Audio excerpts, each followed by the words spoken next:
This is our text for this morning. Nation will rise against nation, and kingdom against kingdom.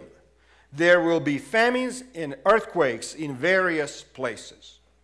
So, when you look at this text and you start thinking about our situation today in the 21st century, you can come up with all kinds of conclusions, right?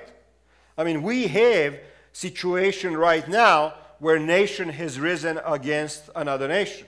We have a war that the United States is participating in Iraq, both in Iraq and Afghanistan. We have numerous wars in the middle of Africa, where different nations are fighting amongst themselves for the rights to a piece of land that contains lots of oil or gold or diamonds. By the way, next week we are going to talk about wars and what causes them, and we will remain in chapter 24. What causes wars? Usually it's greed. Usually it's property. Usually it's real estate. Usually it is about who is going to control the resources of the given geographical location. So today we have that kind of a situation. By the way, there are three major potential hotspots around the world that could ignite a World War III. And I just want to mention those three real quick. Number one is Israel and Palestinians. That particular spot in the world is so hot that if conflict arose there, we could easily have a World War III.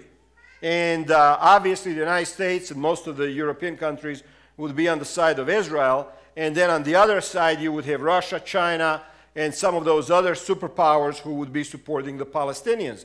And you could have a major world war because of that one conflict. You have another conflict, and another potential hotspot, which is China and Taiwan. And that's a major hotspot, and everybody is keeping their eye on that because Chinese, they believe that Taiwan belongs to them. Taiwan wants to be independent, and that whole thing is just sitting there in a limbo. And if there was a conflict between those two countries, obviously, again, you have to have the United States on the side of Taiwan, and you would have other countries joining China, and you could have a major World War III. Another one is that most people don't realize, it's in Europe, southern Europe, and this is between Turkey and Greece. Turkey and Greece, both of these countries, they belong to NATO, but at the same time they are fighting over an island, Cyprus. And both of these countries are armed to the teeth. They all have American warplanes and tanks and all of the latest equipment. And if the war arose between those two countries, again, you would have half of the world joining Greece and another half joining Turkey, and you could have a major World War III. So the Bible tells us in chapter 24 here that these things are going to happen. Kingdom against kingdom. By the way, most think tank groups around the United States who are trying to predict the future of our country are saying that the greatest threat to the United States is China. And they are saying that the reason for that is because China is now becoming the major country that is consuming all of the goods that we used to consume. So, for example, oil, as you have noticed, is expensive. When I was in Chicago, you could not find regular gasoline for less than $4 a gallon. Anywhere in Chicago. $4 was the minimum. And then it goes up from there. Diesel is much, much more. So what's going on?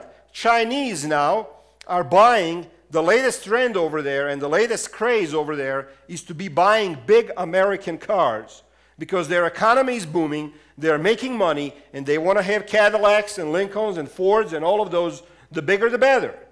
So now they are buying all of that oil, and the amount of oil that these oil-producing countries are putting out on the market is limited. So if Chinese buy more, then there is less for the rest of us, and then the prices go up and up and up and up. In Europe, there are many countries where the gallon of gas is $8. We could see $5 and $6 a gallon here in this country really quick. And the same thing is happening with food. The other countries are now richer and they are able to afford more food, more clothes, more electronics. So the prices of everything are going up. By the way, when we look at this text, nation will rise against nation and kingdom against kingdom. To understand this text, we must look at the context. What is the context? Context is the rest of the passage where the text is coming from. So, for example, if I just took that text and read it to you, I could come up with all kinds of conclusions and theories. So in order to interpret it properly, we need to look at the rest of that passage. What does it say? So we are going to start in verse 1. Jesus left the temple and was walking away when his disciples came up to him to call his attention to what? To the buildings of what? Temple buildings? So this is the picture. This is the scenery. Jesus was in the temple at one point, and now he's leaving. He's going away.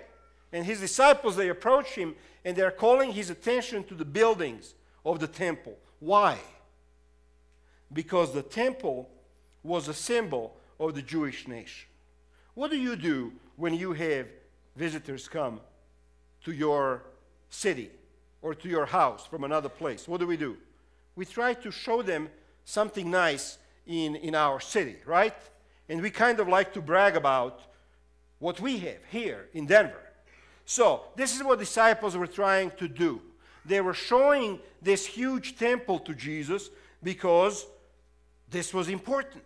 It was not only the symbol of the Jewish nation, but it was also a symbol that they belonged to God. The temple was also the symbol of their hope for freedom. Because remember, they were under the oppression of the Roman Empire at this time. The temple was also the symbol of who they were as people, the symbol of their traditions. So they are calling Jesus over and they're saying, wait a minute, stop. We want you to see this. Look at this beautiful building. They were bragging about the greatness of their temple, their heritage, their nation. Just like we like to brag. I remember when I used to live in Chicago, and if I would get visitors from Yugoslavia, cousins or whoever to come, where do you think I would take them? Anybody? Who knows Chicago? Where do you take somebody if you want to brag about your city when you're living in Chicago? Michigan Avenue? Sears Tower is big ones. I take everybody. I have been to Sears Tower I don't know how many times. You know, because I want to brag. I want to see we have the tallest building in the world. Back then, it was the tallest building in the world. When you're in New York City, where do you take them, Carol? Empire State Building. We want to brag about that. This is beautiful. What about when I was in Colorado Springs, I would take everybody up to Pikes Peak. What is it about taking people up to these high places? I don't know. But we want to brag. We want to say this is beautiful about our, you know, when people come here to Colorado and visit me at my house, I take them to the, what is the name of the hot springs over here? Glenwood Springs. Take them to Glenwood Springs. Take them all over Colorado. There is many beautiful places, and we like to show them how our place where we live is so nice. And how does Jesus respond? He says, do you see all these things? I tell you the truth, not one stone here will be left on another. Every one will be thrown down. Jesus responds negatively. When I was in Australia visiting my friends, they took me everywhere. They decided to take me to a zoo one time. And this was a special zoo because it was outdoors.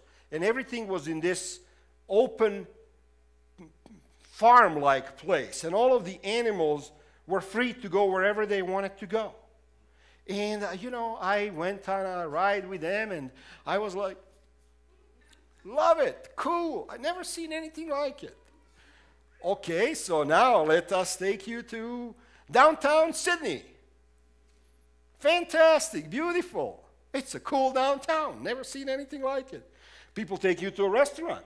You tell them, oh, this is so nice. That's great. You make them feel good about the place where they're living, right? You don't want to be rude and say, oh, we have better restaurants in Denver. You don't want to do that, right? If you do that, then you're rude. But Jesus is rude. His response was not proper. His response was not kind. His response was not patriotic, because the temple represented their nation. Their nation. Imagine if somebody, I don't know what represents our nation here in the United States. Maybe those presidents that are carved into the side of the mountain. Imagine if somebody came here and said, oh, this is all going to be destroyed. Jesus was not being patriotic. More than that, this was a blasphemy. This was a blasphemy. You know why? Because the temple was a place where God resided. So to say that the temple is going to be destroyed was the same as to say, your God is weak. Your God is not strong enough. The house of your God is going to be destroyed. Your God is helpless. And on top of everything, Jesus made these comments publicly. Publicly. They're walking away from the temple. There were other people around. Can you imagine all of the other people who heard Jesus? And I don't think that Jesus was whispering either. They were like, who does this guy think that he is? Why did Jesus respond this way? Is it just simply because he was telling the truth, or was there something else there? I asked you when we started this sermon this morning, is there something else in your life that is preventing you from seeing Jesus and from making sure that Jesus is the most important person in your life? You see what happened here? They saw the temple, and they didn't see the builder who was right there next to them. They saw the buildings, and they were so enamored by the beauty and by the greatness of their temple. And yet here he was, God himself, Jesus, walking right next to them. And they failed to see the significance of that and the importance of that. And when I think about it, I wonder, how does it apply to our lives? You know, we sometimes come to church and we see the church. And I had a lady say the other day how beautiful our church grounds are and how everything looks so nice and proper. And we see our church, and we see our traditions, and we see everything except Jesus. Miss the point completely. That the purpose of this building here is for somebody to receive the joy of knowing Jesus. The purpose of every penny that was invested into these buildings over the last 45, 50 years was so that somebody would receive the happiness of forgiveness. So that somebody would walk away from here and say, you know what? I feel a little better this morning because I came close to Jesus. And that's what they were missing.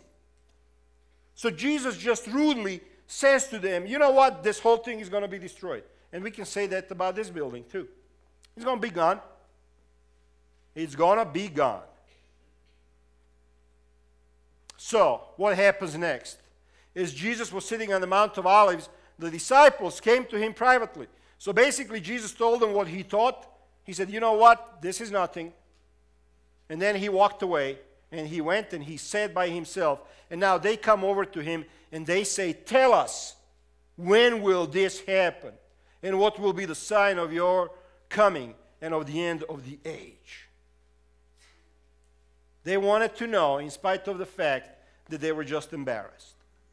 Somebody came to me after I took them to the Sears Tower and paid $8 for them to ride the elevator and said to me, oh, this is terrible. This is nothing. That's not that impressive. I would say, you know what? Get out of here.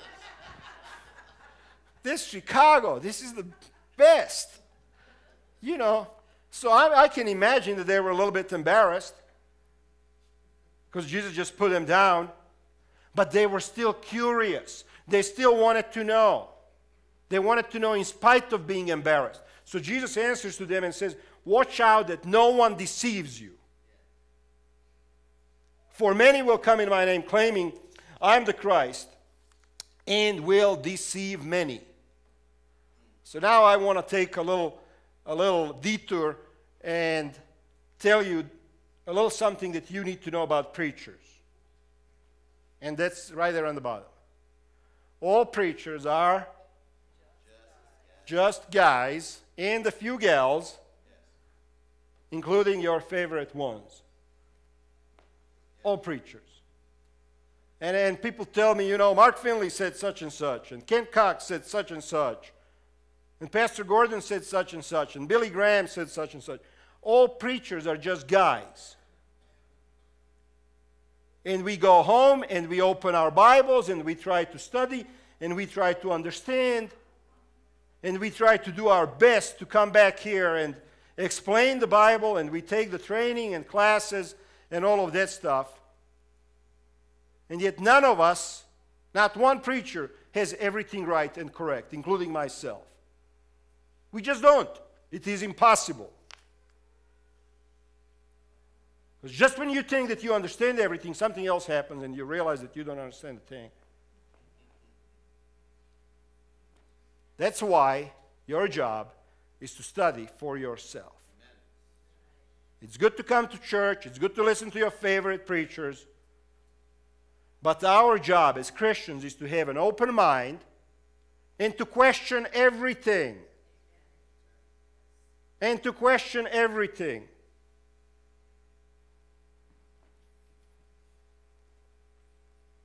I'm wondering if I dare say what I'm thinking about saying. Question everything. Even Ellen White. I know we don't, but question everything. Let me go one step further. Even the Bible and our understanding of the Bible. I believe it's the truth. I believe that God inspired the Bible. I believe that God inspired Ellen White. But question my understanding of these things. Because even though the Bible and Ellen White are right, my understanding of those things may be wrong. Because my parents were not perfect. My Sabbath school teachers were not perfect. We had a preacher who stole money when I was a kid. We had a preacher who molested a kid when I was a child. How do I know that what he preached and what he taught and what he said was right on the money? Question everything. Question your understanding of things. Question your understanding of the Bible. Study the Bible. Learn it for yourself. That's our job. Hope I didn't offend anybody too much. Anybody? You can raise your hand now. I think you get my point, right? So, back to Jesus now. You will hear of wars and rumors of wars, but see to it that you are not alarmed. Such things must happen, but the end is still to come. Are you alarmed by some of the things that are going on in the world right now as we speak? When I think about what's going on in the world, I'm looking at John McCain, and he says we're going to have 100 more years of war if he's president. So, you know, I'm not endorsing anybody here. Alarmed, apprehensive, fearful, frightened, horrified, panicked, dreading it. Jesus says, do not be any of these things. The wars are going to come. Famines are going to come.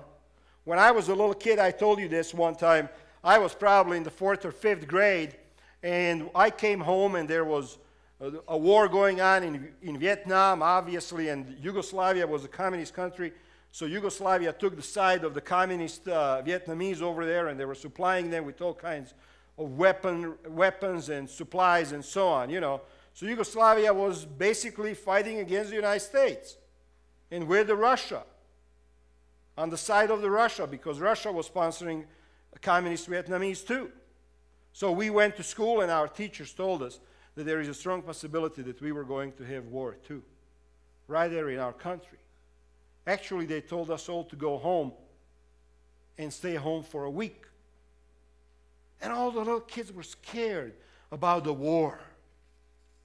Jesus says, do not be alarmed. See to it that you are not alarmed. How do you see to it? Prepare mentally. If you know the future, you don't have to be scared. God says it's going to happen. There is nothing you can do about it, so be ready for it. Trust in God. When you trust in God, you know that everything is in His hands. And that way you don't have to dread it. Nation will rise against nation and kingdom against kingdom. There will be famines and earthquakes in various places, and all these are the beginning of birth pains. So, war, is it going to come? When I'm thinking, and I put this one on too, just to reinforce the earlier point. Wars are going to come. Whether we like it or not, they're going to come. In our lifetime, we're going to see wars, major wars. Famines, right now in India, in Bangladesh, right now in Haiti, which is a neighboring country of the United States, there are food riots. People are rioting on the street because the price of food has gone so far up, so high, that they cannot afford to eat. And right now, all over the world, people are dying from hunger. Food prices on the rise. Look at this. A percent change in prices for the food items between June 2006 and June 2007. And can you imagine what it is between June 2007 and today? Look at the food prices. I don't need to show you this. All you got to do is go to King Soopers. Go to Costco. And the prices are skyrocketing everywhere. What about spiritual famine? I want to talk about it in our conclusion here. People want to find God. People in this world, they want to find God. We talk on a weekly basis, and when I say we, I'm talking about myself and the other pastors here in this church. We come into contact on a weekly basis with young people, with old people, and they all want to know God. They want to become spiritual. Survey after survey is showing that Americans are looking for spirituality. They're looking for God. So what happens? Churches and denominations do not offer God anymore. They offer their particular traditions. This is why I'm getting lots of grief from old-time Adventists, because they think I'm attacking the traditions, and I'm not. But what I'm trying to say is we need to change our focus. If you are a person who is searching for God, and if you go to a Baptist church, what are they going to teach you? They're going to teach you some of their favorite traditions. Baptism, right, is one. You got to be baptized. You got to be baptized by water. Born again is another one. If you go to a Catholic church, what are they going to teach you? They're going to teach you a set of their particular traditions. That the Pope is the representative of God and you need to do a confession. If you come to an Adventist church, what do we teach people? You know what I'm saying? We teach them our traditions that are dear to our heart. Sabbath and health reform, and that's all fine. I don't mind it. Teach all of those things. But don't forget that people are primarily coming because they want to know Jesus. They want to know Jesus. They don't want to go to a church that's just going to give them a set of dogmas and doctrines. They want to go to a church where Jesus is present in the lives of the church family, where Jesus is exhibited, where you, each one of you, is a representative of Jesus. They want to come to a church where people love them and care for them and are concerned for them. Not to a church where people are concerned with how they are dressed or whether they have gone through all of the particular whatever lessons and now they are over here, because now they're good Adventists because they don't wear jewelry anymore. They want to come to a place where people accept them the way they are, like Jesus did. So the result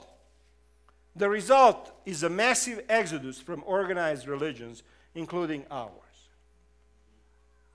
People are massively leaving organized religion, including the Seventh-day Adventist religion. And I know they tell us how many thousands we baptize over here and how many thousands we baptize over there.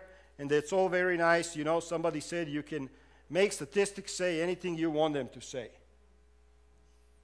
The fact of life is that our church is shrinking in proportion to the growth of the world population. That's the fact of life.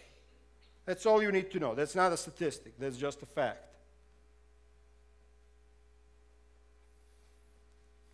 People are going to non-denominational churches and they're going to small group Bible studies. You know why? Because they want to be in a setting where they can just study the Bible. And nobody's going to try to convert them to a particular way of life. So that's our struggle in this church. How do we give people Jesus? And how do we at the same time remain Adventist? And I think we can do that. I think we can do both. But the focus needs to be on Jesus. Prophecy, this prophecy that I just talked about today, prophecy of wars and famines, this prophecy was fulfilled over and over again throughout the centuries. In every single centuries, there was wars and there was famines. So the question is, how do we know it is relevant today? How do we know that Matthew 24 is talking to us today? In my opinion, the key verse in this chapter is verse 21, where it says, "For then there will be great distress, unequal from the beginning of the world until now, and never to be equaled again."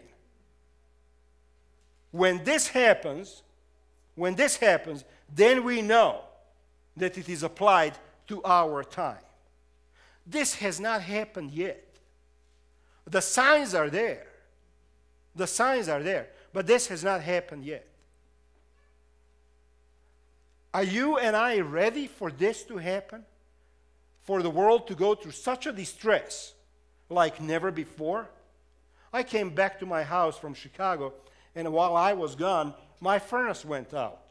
I mean, it just died, the little flame wasn't flickering anymore, and we came into the house, and it was cold, and my mother wanted to take a shower, and the water was cold too.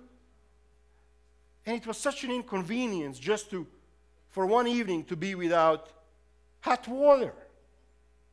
And I'm thinking, what if there was no water at all? I got 4 people in my house. Where would they go to the bathroom?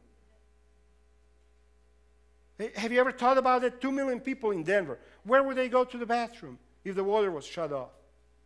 What if you're in the middle of the winter and you don't have electricity?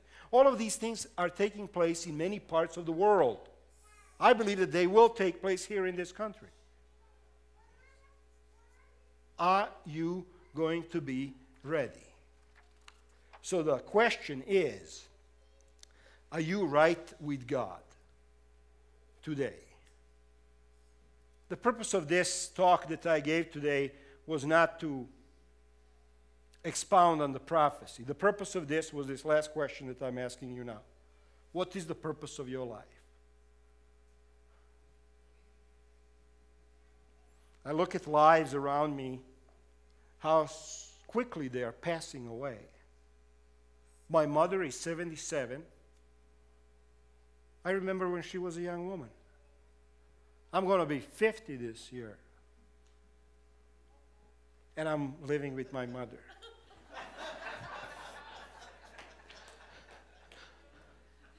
Please pray for me.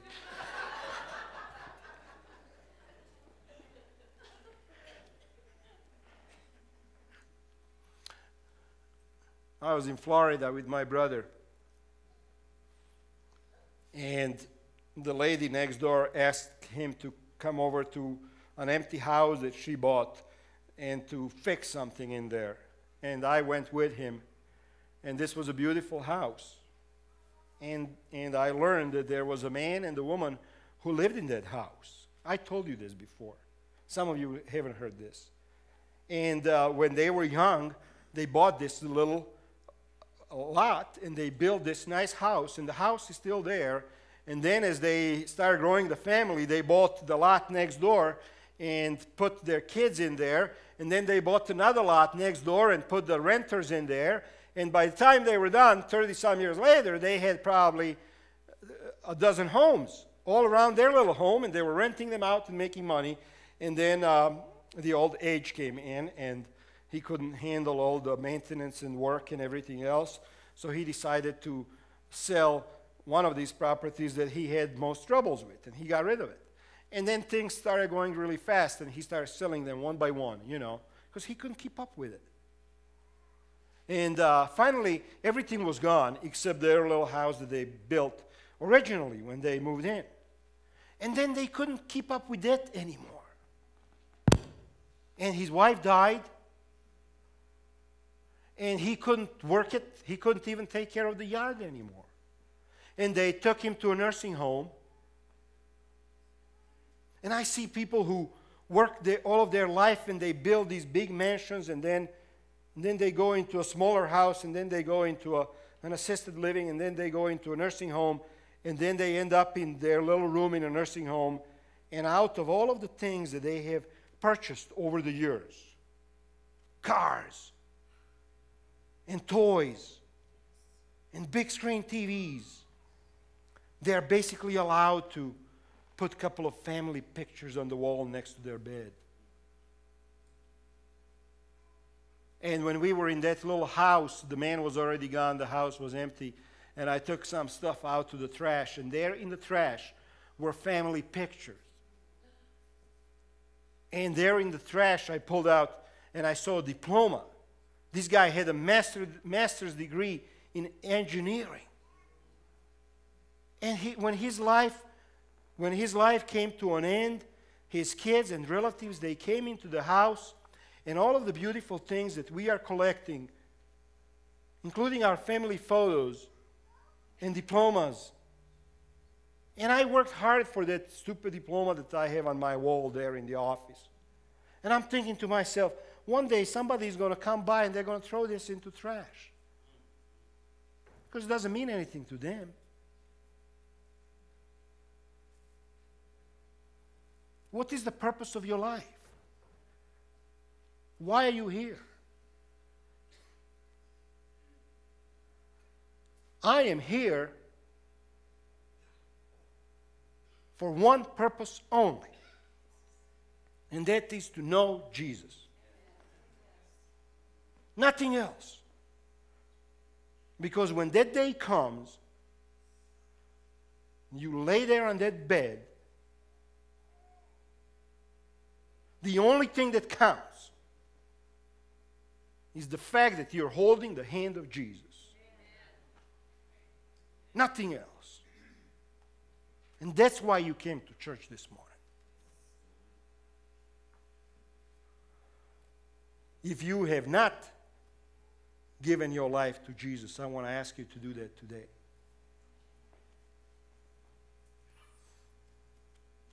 We can study the Bible, that's good. We can observe our traditions, that's good.